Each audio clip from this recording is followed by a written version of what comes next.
I like Park City. The best thing I like about it is you get to do 2 interviews at once, you know. Other states, it's just 1 interview at a time. Here, it's minimum 2. It's great, you know. And, yeah, it's nice.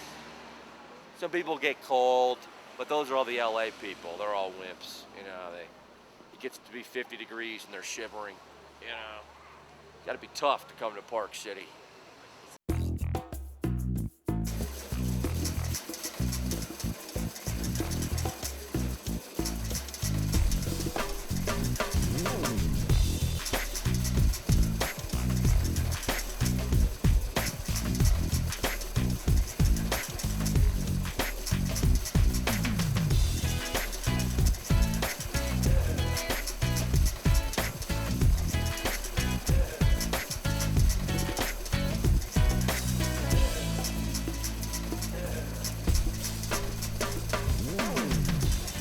Some of the best people I've ever met are here at the Sundance Film Festival and 2005.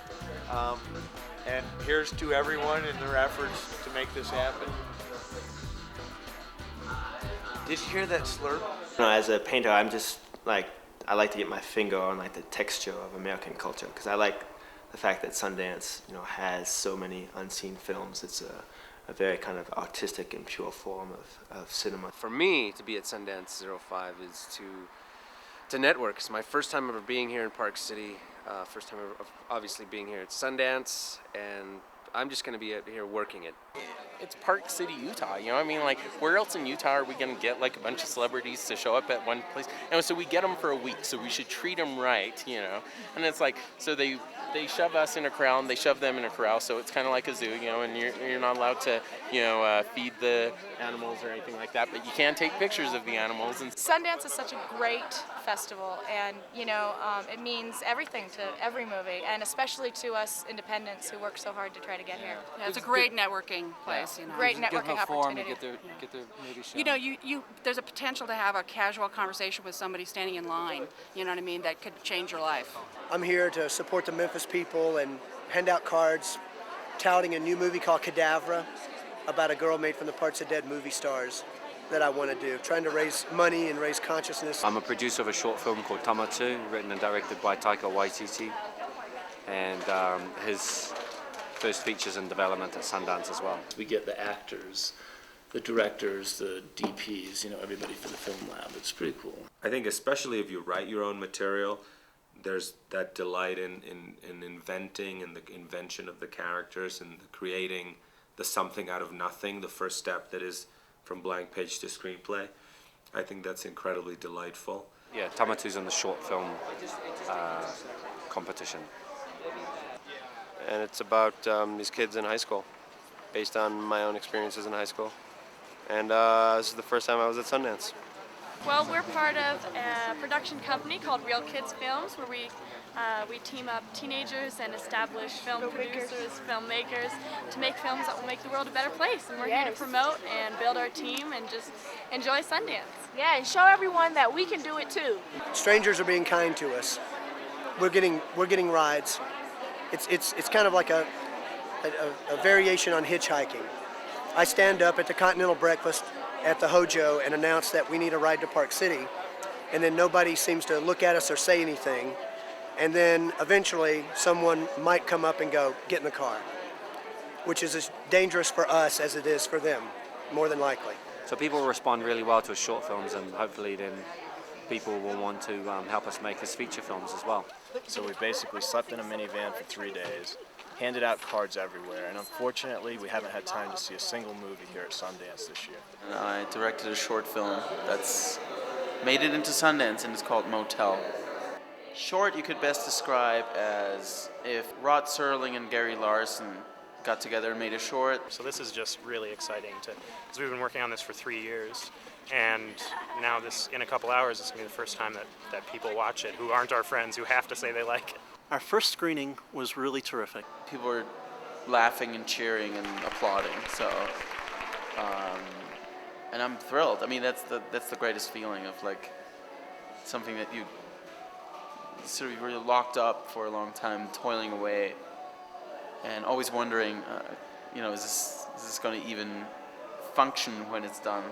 And now to see it with people, reacting to it, thousands of people actually, it's quite something. We're from the South. We're a little overly friendly. You know what I mean? What are you doing later? In American Splendor, I played a nerd, and that's what they call in show business range. So that's what they call casting against type. Because usually I play some kind of sex god or something that's just, getting laid constantly, and, decided to stretch and show people what I can do in that film. And the coolest thing is the fact that everybody that's there loves to do what they do. My job is, once the festival starts, is to make sure that every single print gets to every single venue. And there are 1, 2, 3, 4, 5, 6, 7, 8, 1, 2, 3. There are 24 screens individually throughout Sundance. Each day there are between 80 to 106 individual screenings that run 350 square miles in the state of Utah, with Park City being the epicenter. The 10 print runners that work for the film festival are really the cream of the crop of all volunteers. These guys have to go take these individual 35 millimeter prints that could be way up to 50, 60 pounds, and take 2 or 3 of them through the crowds, through the snow, up the stairs in a darkened theater, and then back down again. And they sometimes have to hustle. We're the best. We're print runners. We are the print department. There's all kinds of things that we have to do to maintain the control in here, and we have to keep it clean, keep it somewhat tidy, because of the prints are very fragile. These are people's dreams that we handle. Millions of dollars in film. The film itself, each print could be between $1,000 to $4,000, and the millions of dollars that goes into them, and of course, the potential for somebody to become either a millionaire or a filmmaker that's going to be somebody that we know from here on out. Like Quentin Tarantino or Steven Soderbergh or well, you name it. They've all come through here. Really rewarding. I'd save up all my vacation from work so I can come to the festival. It's great. I drove 3 days, in fact. We went through Missouri, Kansas, Colorado, and Utah. I have one runner by the name of Curtis Burr, who is sort of a genius psycho. I don't know how the hell he does it, but he is able to literally, I gave him a run one time of about 40 prints, and he wanted to go see this movie at 9 o'clock, and he said he was going to do it. 45 minutes later, he comes in and says he's done, and damn if he wasn't, and every one of them spot on. Back in the day, I'll tell you a story as soon as we're done here. The Coen brothers were supposed to screen The Big Lebowski, and it was before it had come out in theaters. And so it was supposed to happen at, I think, like 1:30 in the afternoon, and around noon, the one brother looked at the other brother, and the producer looked at both of them and said, "Where the hell is the print?" They realized that it was still back at Gramercy in LA. So they called up one of the vice presidents at Gramercy, and they asked him, what are you doing tonight? And he's like, "Oh yeah, I'm going to whatever awards deal they have, that coincides perfectly with Sundance, with like the first week of Sundance." And they're like, "Well, that's nice and all, but we've got a Learjet waiting out at Van Nuys. And you need to run back to the office, grab the print of The Big Lebowski that's sitting there, and hop on that Learjet." It just opens up some doors, being able to do in the print department, being able to get into places, and the projectionists and the other people that are involved. They're all really great, nice people. So it's a great group to hang out with. The revisionists, Bill Hill and their crew. I always like to tell the story because all the filmmakers are concerned if we mess up their screening that we've ruined their career or their multi-million-dollar deal. There's one year Ron Montgomery, our technical director, died in the middle of the festival. Suddenly, we were all shocked. The American movie 16 millimeter, it showed at the Holiday that evening, not many hours after our tech director had died, and the 16 millimeter, it stuck in the gate of this old Hortzen projector that we had and burnt a hole in the film. We had to stop, and started over again, and the heating ducts from the holiday fell out of the ceiling onto the audience, knocked someone cold, and an ambulance had to come and take the guy away. We, of course, had to stop the movie again, and finally got it rolling again. And the filmmaker sold his film that night for a multi-million-dollar deal. And then my boss told me that he's like, Curtis, you know, as fast as you want to drive, if you're willing to, you know, drive that fast, I'm willing to pay the ticket. So I cruise over and I wait literally on the tarmac. The Learjet arrives, the guy comes tumbling out, we throw the prince in the back, we throw him in the back, I go screaming 120 miles an hour, back over. And by this time it's like 1:30, the time it's supposed to screen, because it came out in those 1,000-foot reels. They still had to build it up. They're works that have just barely been finished. Just they're wet coming out of the lab. We took and we built that up, and by this time it was like 45 minutes late. And I took him through it in the back, went running over there, and there's about 300 people milling around in the foyer at the Eccles. And when they saw me come running in with the print, everybody started to applaud. It was hilarious. I ran it upstairs, and that's the story of the Big Lebowski at Sundance and the answer to your question. The Blair Witch Project was bought. The kids that were made it, Ed Meyer, whatever their names are, the two kids, they were living on their couch. They had, the electricity was turned off. They had nothing going for them. They had a midnight screening and all this hype built up in this film. Nobody, it was a feeding frenzy, but artisans stepped in and said, we'll give you $1 million for this film. Starving artist, $1 million sounds like a lot of money. Okay! So they took the $1 million. Ended up making $244 million. I haven't seen anything. It's been partying nonstop, hooking up with a lot of chicks. It's been great. I've made out with almost every female celebrity here. It's been cool. Yeah, I brought up t-shirts to give to celebrities. I ask them, I say, will you be my friend? And if they say yes, I hand them a t-shirt that says, Skip, here, I'll hold it up.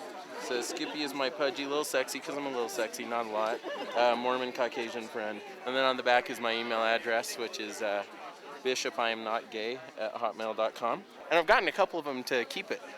Joseph Gordon-Levitt has one. Shannon Doherty has one. Tom Arnold has a t-shirt saying that he'll be my friend. We're trying to meet famous people. Oh, God. And, like, I wasn't saying I was against paparazzis, but, like, I felt kind of bad because, like, I've been taking pictures of famous people the past couple of years, and I felt really kind of mean. I held out my camera, and then he grabbed onto it, too. So the both of us are holding on to the camera, and we got this picture, and Kevin Bacon rules. I will say, I'm running late, and I'll go real slow. I'll open the door, and you can jump out. That'll save us both a lot of time. I think I'm going to try and pick up a famous actress chick, get photographed a little bit, and then turn up in like Variety or something. my career will just shoot off from there. One of the dumbest pictures I've ever taken, but how cute is she? Seriously, the only hurdle in our relationship is that she doesn't know me. If she knew me, she might like me, and if she liked me, we might be married. That's pretty much the only hurdle between me and Keira Knightley's marriage. Shannon Doherty has one of my t-shirts, and she was way sweet, so, you know, she's got a boyfriend, but still, you know, there's always a chance. So, who knows? Want to go to New York, want to go to LA, want to go to Hollywood, want to be a punk star, want to be a rock star, want to be a punk rock star. Why hand your camera to someone if they're going to cut off David Schwimmer's head? That's so rude. Meryl Streep was here. She was hot. That was cool. Her husband got pissed, but whatever, you know, it's showbiz. You know, that's the way I do it. I said, hey, Alice, I'm Mormon too. And he goes, well, that makes one of us. It's not just a matter of showing up with a camera and saying, I want to talk to Robert Redford. And, you know, it's like going to the White House and say, I want to talk to the president. It just really isn't going to happen. I came in here not knowing that Robert Redford was speaking. Found out as I walked up the stairs, ran in, stood up on top of a chair as fast as I could and snapped off as many headshots as I can. They probably won't be used because their editor has to go through and approve every image of Robert Redford at Sundance Film Festival, and they have to be really particular about that look. You know that Robert Redford look that you get? It's like, I don't know how to do it, but he's got that look. So we're sort of on the side of not only keeping alive, but maybe even creating platforms for alternative views, as long as they they fit into a certain criteria of the courage of the filmmaker to have their voice maintain its independence, but to keep in mind that the best stories are ones that have stories at their heart. Yes, Times Like These Again is a wonderful story. It was inspired by To Kill a Mockingbird. It's an urban tale of these 5 teenagers that on the surface think that they're very different, and they go through this very tumultuous sort of growth arc, only to find out at the end that they all, at the most basic human level, are all looking for the exact same thing, validation. Yeah, we're actually working on a sequel to American Splendor called Canadian Splendor, and gonna film it all up in Saskatchewan. It's gonna be great. It's all gonna be underwater. It's gonna be great. The movie's gonna start on the ice on a lake, and they're gonna break it, and then it just goes to underwater for the whole movie. It's gonna be a real breakthrough. It's gonna be the first independent film about a comic book writer from Cleveland, all shot underwater in Canada. And so this imagery-oriented dialogue doesn't really spell it all out for the person. They have to do a little work in order to see what the end really means. So we had somebody raise their hand and kind of, with a little trepidation, say, "Did you mean this?" And it was exactly what we meant, and it was just very gratifying that people were asking these questions that were spot on and very insightful. You know, having someone write us a check for a couple $1 million bucks. Yeah. Is that so wrong? Are you going to be able to come to any of the screenings? Gorilla Monster, we've been doing films in Memphis for 10 years, longer than anybody else, and in Memphis. And our 3 rules are: don't ask permission, shoot until they make you stop, and deny everything. Why can't there just be parties where people are cool and then like leave and, enjoy their time in Utah and, I don't know, have some Jell-O and take a Book of Mormon with you on your way out, We love it here. And everyone here comes here for the same reasons, because we all have a passion for film and movies and all of it. So yeah, we're happy to be here and at the atmosphere. So We've been having a very successful weekend, and if there's anybody seeing this as a filmmaker or a film lover or someone that believes in social justice and kids, in making the world a better place and building global community, please contact us. Real Kids Film.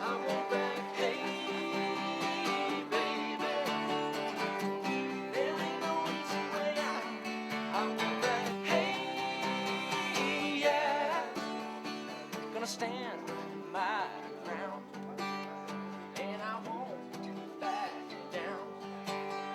Well, I know what's right.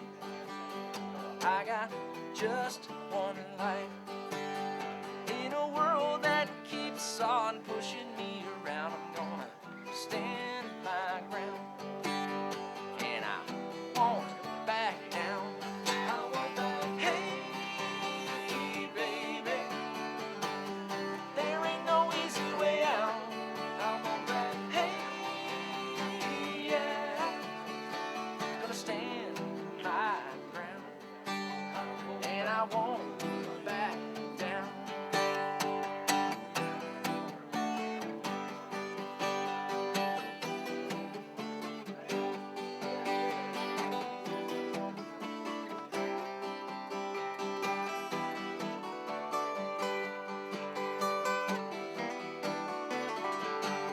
I won't back. Hey, baby. There ain't no easy way out. I won't back. Hey, yeah. I'm gonna stand my ground. I won't back. Hey, baby.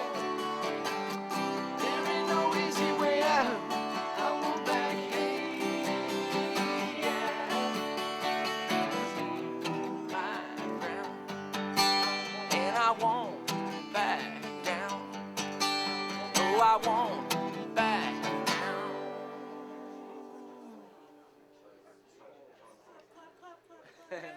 You'll have to dub that in. Oh, thank you.